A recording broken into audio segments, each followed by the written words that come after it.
The Mercedes-Benz W123. Some people call it one of the best cars ever made, and with good reason. Others might just see it as a boxy, practical car from the 1970s. But spend a little time with it, and you start to notice why it earned such a reputation.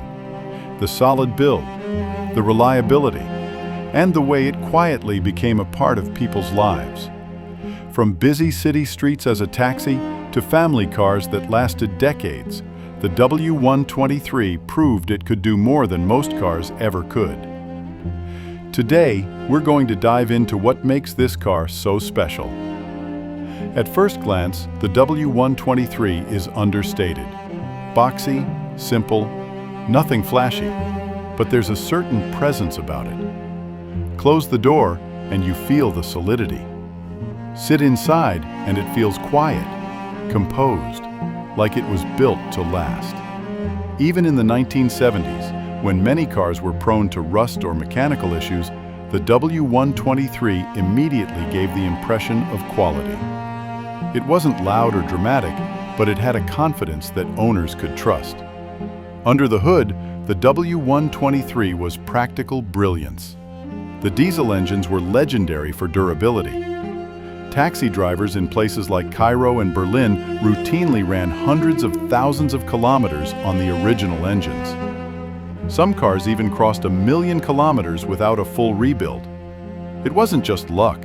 Mercedes designed these engines and gearboxes to be overbuilt, simple to maintain, and highly durable. The suspension was reliable, the electrical systems straightforward. For owners, this meant years of worry-free driving. This practicality is part of why the W123 earned such a loyal following. People knew they could depend on it. Safety was already a priority in the W123. Crumple zones, a reinforced passenger cell, and optional ABS brakes were included at a time when many cars didn't even have proper headrests. It wasn't just about protecting the driver, it was about keeping families safe, especially for the people who used it daily. The W123 didn't stay in Germany. It became a global car. In Africa, it was the backbone of taxi fleets, handling heat, dust, and rough roads with ease. In Europe, families drove the same car for decades. In the Middle East, it was both a symbol of reliability and status. Across continents, it adapted to harsh conditions and still performed consistently. That's a rare quality.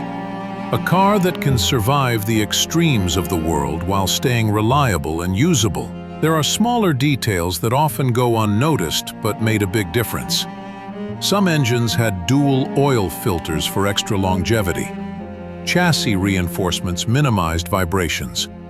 Wiring was laid out logically for easier repairs. These touches weren't flashy. They weren't meant to impress anyone at a glance. But over decades, they added up. They helped the W123 last far longer than most other cars of its era. The design has aged remarkably well. Square, simple, instantly recognizable. It's not a car that tries too hard. The proportions are clean and balanced. It doesn't shout. It doesn't beg for attention. But it still looks solid, trustworthy, and elegant. Even today, a well-maintained W123 can stand out quietly, simply by being what it is. By the time production ended in the mid-1980s, nearly 2.7 million W123s had been built.